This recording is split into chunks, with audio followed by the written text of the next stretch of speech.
règlements sont composés de trois parties. La mission du RPCU qu'on n'a pas tellement revue, mais on a clarifié certains points dans la mission. Deuxièmement, c'est le membership. Qui peut être membre régulier du RPCU? On sait que c'est des comités d'usagers, mais on a ajouté comité de résidents pour avoir une place pour les comités de résidence au sein comme membre régulier. Troisième chose, ben, c'est les règlements qui englobent tout ça. Les règlements viennent décrire la mission, le membership, mais aussi la composition du conseil d'administration qui va passer à 13 membres et non 34. À 13, ça va être beaucoup plus efficace. Puis, globalement, c'est ça nos changements. C'est important aussi de ne pas laisser la place à quelqu'un pour voter en double.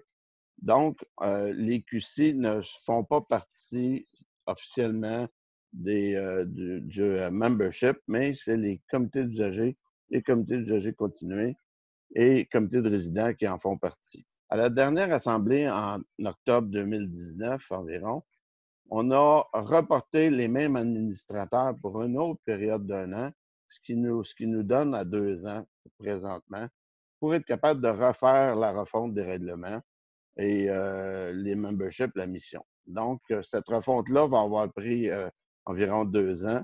Mais là, si, avec cause du COVID, si on saute une autre année, ben, on va se retrouver à 3 ans, ce qu'on ne veut pas. Ce qui est le plus important, c'est de consulter nos membres. Si vous n'êtes pas consulté, ben, on fait des changements des règlements généraux. Après, vous allez nous dire, ah, ben, cet article-là, ça ne fait pas notre affaire, etc.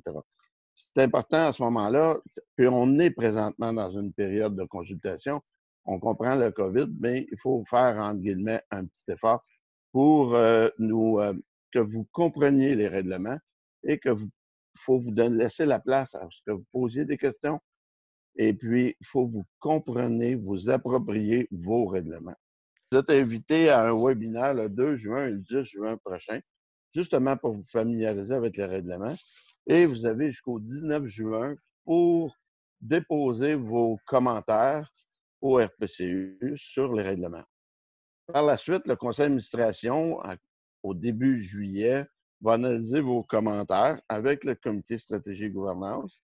Puis, on va faire une proposition au conseil d'administration de tous les commentaires qu'on a reçus avec les nouveaux règlements pour que ça soit adopté par le conseil d'administration. Un point extrêmement important, c'est que quand on va arriver à l'Assemblée générale annuelle, on ne peut pas dire « moi, j'aime pas l'article 7.2 ou la 4.3, je voudrais la changer ». C'est le temps ou jamais parce que à l'automne, à l'Assemblée générale, quand on va adopter les règlements, on les adopte en bloc. Puis ça, c'est dans la loi, ce n'est pas un règlement du RPCU.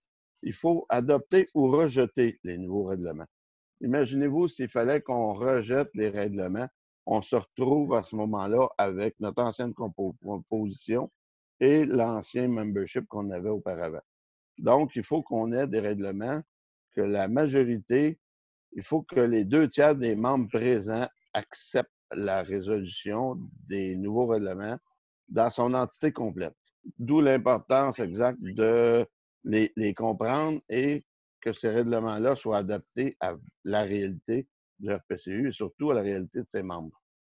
On a eu 4 webinaires. C'est sûr que ça a débuté tranquillement. Les derniers webinaires sont excellents. On a eu une très bonne participation de la part des membres, environ 30 membres à chaque fois. Les gens sont contents, voient d'un bon œil le nouveau membership et la nouvelle composition du conseil avec la quantité de 12 membres réguliers et un membre coopté.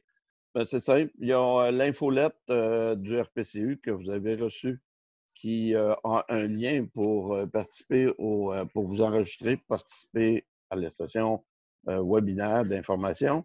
Et vous pouvez toujours appeler au RPCU également. Le RPCU offre un service, évidemment, là, au niveau d'accompagnement si vous avez des problèmes au niveau informatique, tout ça. Les gens vont vous guider dans ce niveau-là. Mais il ne faut pas oublier la date limite qui est le 19 juin pour remettre vos commentaires. C'est important parce qu'on doit mettre une date pour faire la récapitulation de l'ensemble des commentaires.